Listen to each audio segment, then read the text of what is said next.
Hello and welcome to the class. पृथ्वी पे life को सरवाइव करने के लिए नेचर ने हमें कई इंपॉर्टेंट गिफ्ट्स दिए हैं और उन उपहारों में सबसे इंपॉर्टेंट है एटमॉस्फेयर। पृथ्वी का अगर एटमॉस्फेयर ना हो तो पृथ्वी पे किसी भी तरह की लाइफ नहीं होगी। पृथ्वी का जो एटमॉस्फेयर है वो पृथ्वी के चारों तरफ एक multi gas and multi layer यानी एक से अधिक गैसों का और एक से अधिक लेयर्स यानी परतों का एक मिक्सचर है। और ये जो मिक्सचर है गैसेस का, एरोसॉल का, डस्ट पार्टिकल का, ये एक स्पेसिफिक नेचर का होता है, एक विशेष तरह के स्वभाव का होता है जो सूर्य से आने वाली जो इंसोलेशन होती है उसको एब्जॉर्ब करता है और पृथ्वी को बहुत ज्यादा गर्म होने से बचाता है। एटमॉस्फेयर सूर्य से दूरी में बुध के पास भी नहीं है और शुक्र के पास भी बहुत अच्छा नहीं है। बुध के पास तो है ही नहीं, शुक्र का है भी लेकिन इतना अप्रोप्रिएट नहीं है कि उस पर जीवन हो सके। और फिर आता है पृथ्वी। तो पृथ्वी का जो आवरण है वो इस कैरेक्टरिस्टिक का है, उस विशेषता का है कि पृथ्वी पर पेड़ पौधे जीव जंतुओं का जीवन बन सके या बना। आज की क्लास में हम यही देखेंगे कि क्या कॉम्पोजिशन है एटमॉस्फेयर का और क्या एटमॉस्फेयर की लेयरिंग है, यानी वायुमंडल का structure and composition.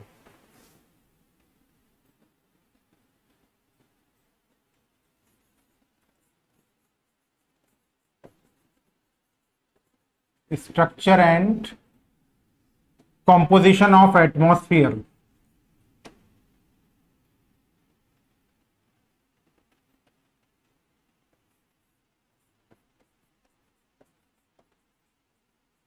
Structure and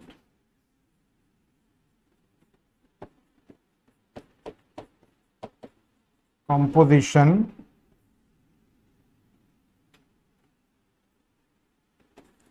of atmosphere. यानी दो इंपॉर्टेंट वर्ड्स हैं, एक है स्ट्रक्चर और दूसरा है कॉम्पोजिशन। स्ट्रक्चर और कॉम्पोजिशन दो अलग अलग टर्म हैं और दोनों ही अलग अलग टर्म को हम अलग अलग ढंग से स्टडी करेंगे। पहला टर्म है कॉम्पोजिशन, ठीक, जिसे हम कहते हैं संगठन, और दूसरा स्ट्रक्चर जिसे हम कहते हैं संरचना, यानी वायुमंडल की संरचना और उसका संगठन। पृथ्वी जीवनदायिनी परतों से घिरा हुआ है। जीवनदायिनी परतों का मतलब ये जो एटमॉस्फेयर जिसकी हम चर्चा कर रहे थे ये मल्टी लेयर्ड है, यानी परतों की अधिकता है। लेकिन अभी हम सिर्फ एक घेरे से काम चला रहे हैं कि ये बीच का पार्ट जो है वो है अर्थ और जो लास्ट का पार्ट है इसे हम कहते हैं एटमॉस्फेयर।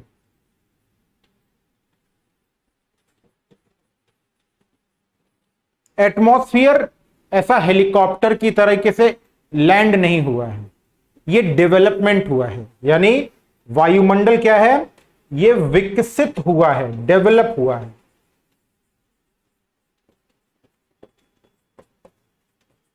ऐसा एकाएक ये इमर्ज नहीं हुआ है, ये विकसित हुआ है और इसके डेवलपमेंट का प्रोसेस है।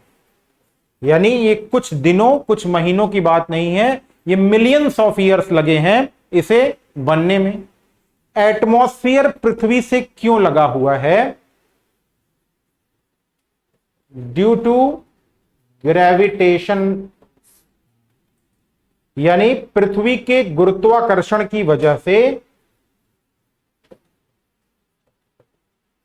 ड्यू टू ग्रेविटेशन, पृथ्वी के गुरुत्वाकर्षण की वजह से पृथ्वी के पास उसका एक एटमॉस्फेयर है और ये एटमॉस्फेयर क्या हुआ है, डेवलप हुआ है। जो कैसा है, जो ये जो एटमॉस्फेयर है ये multi layer and mixture of gases, dust particle,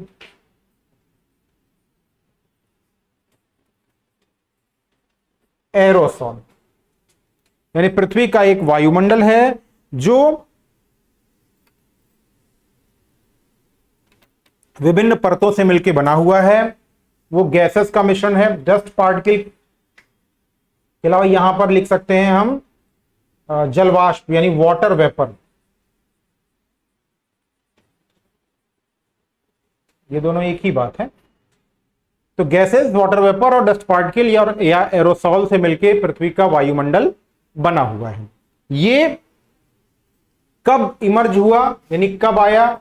ये कैम्ब्रियन पीरियड में आया हुआ माना जाता है।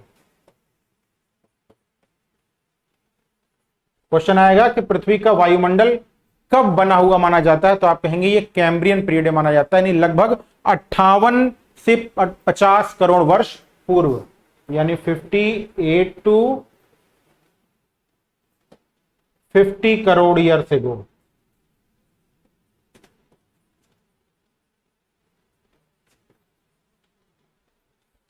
ठीक, तो कैम्ब्रियन पीरियड में आता है पृथ्वी का एटमॉस्फेयर, जो एटमॉस्फेयर मल्टी लेयर है, मिक्सचर ऑफ गैसेस है, एरोसॉल है और वाटर वेपर। क्लियर? आगे बढ़े।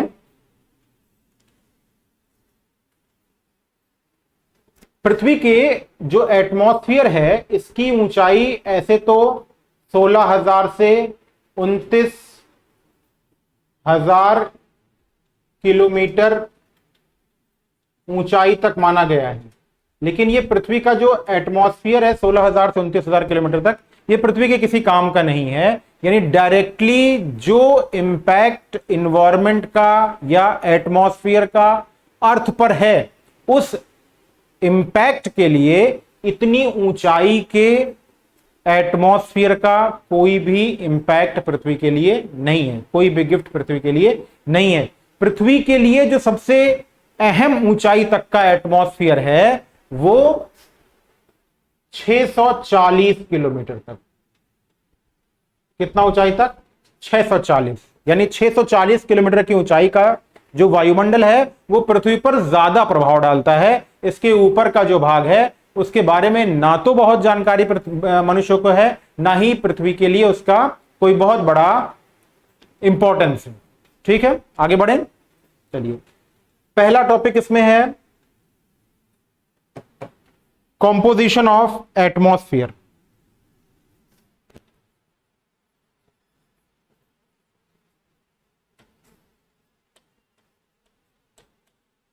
कंपोजिशन ऑफ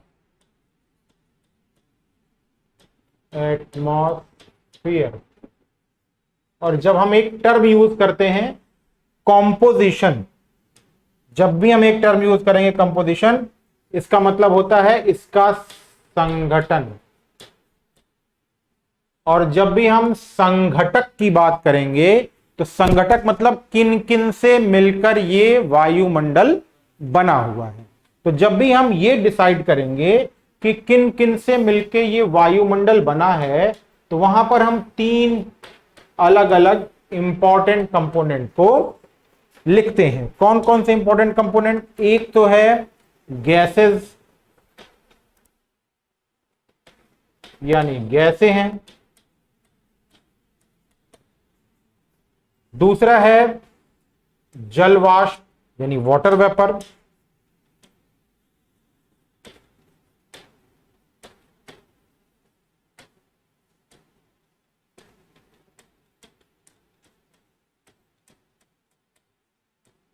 और तीसरा है एरोसॉल।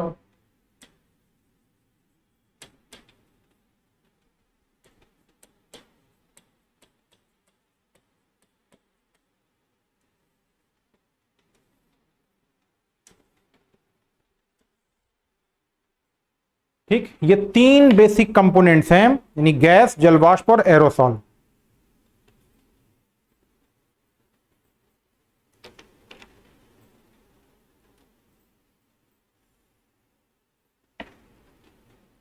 ठीक, अब ये जो गैसेस है ना, ये भी दो तरह की है। एक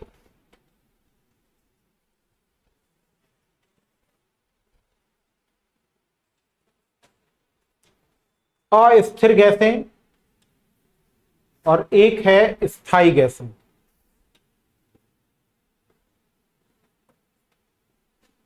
अस्थिर गैसें या जो स्थिर ना रहती हो, जिनमें क्या होता हो, चेंज होता हो।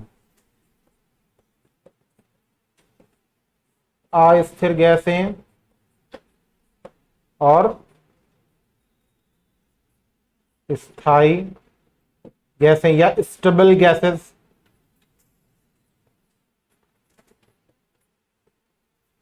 अब स्थिर गैसों में भी तीन अलग अलग प्रकार, ठीक, कौन सी गैसें अस्थिर होती हैं यानी चेंज होती रहती हैं। तो वो गैसेस जो लोअर एटमॉस्फेयर में हमारे उपयोग की हैं वो क्या होंगी, वो चेंज होती रहेंगी। ठीक, अब और ऐसी गैसेस जिनमें बहुत ज्यादा चेंज नहीं आता है, तो आप ये देखते होंगे कि कुछ का कॉम्पोजिशन लगातार चेंज हो रहा है और कुछ का कॉम्पोजिशन ऐसा है जो चेंज नहीं हो रहा है। तो लोअर एटमॉस्फेयर में जो नाइट्रोजन है, ऑक्सीजन है और तीसरी गैस है आर्गन, ये स्थिर गैसें हैं, कांस्टेंट गैसें हैं, स्थायी। ऑक्सीजन, नाइट्रोजन और आर्गन, ये महत्वपूर्ण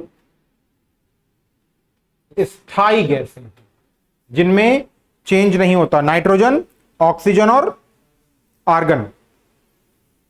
ठीक, अब ऑक्सीजन, नाइट्रोजन कितना है, 78.1%। ठीक, नाइट्रोजन गैस का काम क्या है, क्यों इतनी मात्रा में नाइट्रोजन गैस अवेलेबल है?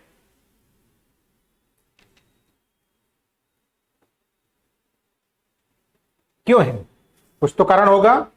यह है 20.9% यानी 21%, और आर्गन 0.9%। इन तीनों को मिला लें अगर हम तो लगभग 21% ये है और 1% के ये 21% और ये 78, तो 99% के आसपास यही गैसेस हैं। मतलब 1% में गैसों में चेंजेस ज्यादा होते हैं।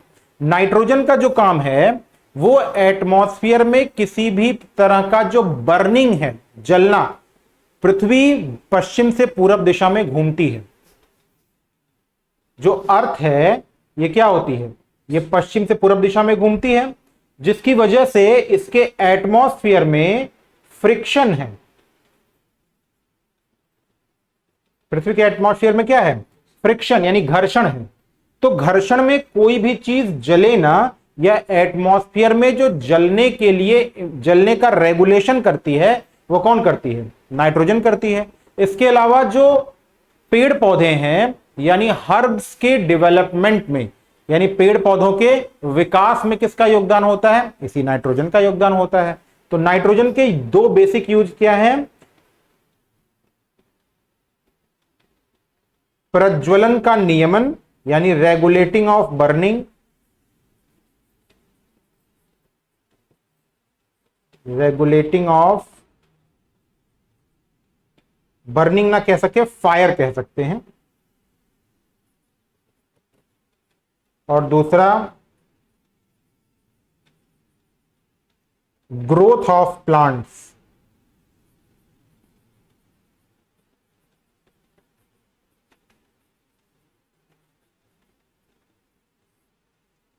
ठीक, ऑक्सीजन क्या होता है, ऑक्सीजन के बगैर कोई भी चीज जलेगी ही नहीं। अगर ऑक्सीजन ना हो तो क्या हो, कोई भी चीज जलेगी नहीं जलेगी। कार्बन डाइऑक्साइड जैसे हम फूंक मारते हैं कोई भी चीज बुझ जाती है, यानी कार्बन डाइऑक्साइड से चीजें बुझती हैं और ऑक्सीजन से क्या होती हैं, जलती हैं। तो जलने के लिए महत्वपूर्ण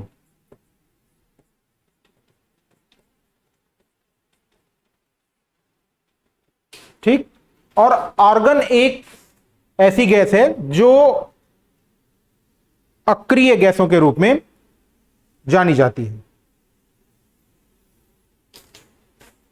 ठीक है, नाइट्रोजन अक्रिय गैस, इनर्ट गैस होती है, बहुत ज्यादा क्रियाशील नहीं होती है। अच्छा, नाइट्रोजन सबसे ज्यादा मात्रा में है। इसके अलावा नाइट्रोजन सबसे असक्रिय गैसों में भी इसकी गिनती है, यानी ज्यादा क्रियाशील नहीं होती है, ज्यादा परसेंटेज में है लेकिन नाइट्रोजन सक्रिय नहीं होती है। एमिनो एसिड जो हमारी बॉडी में बनता है, एमिनो एसिड, वो एमिनो एसिड के लिए भी कौन रिस्पॉन्सिबल है? नाइट्रोजन। एमिनो एसिड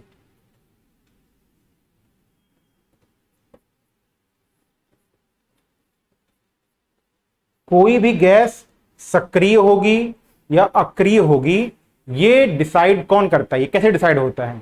आपने केमिस्ट्री में पढ़ा होगा, जो उसके खानों में इलेक्ट्रॉन की लास्ट में बॉन्ड होता है, बॉन्ड बनाते हैं ना इलेक्ट्रॉन, तो उस पर डिपेंड करता है कि ये सक्रिय होगा या अक्रिय होगा। वो अपने सारी यूनिट्स पूरा करना चाहता है, तो अगर उसको वो दूसरे से बॉन्ड बनाकर उसकी यूनिट्स पूरी हो रही हैं तो करता है, वरना नहीं करता। तो उसकी सक्रियता अक्रियता उसके चारों तरफ इलेक्ट्रॉनों की काउंट पे डिपेंड करता है।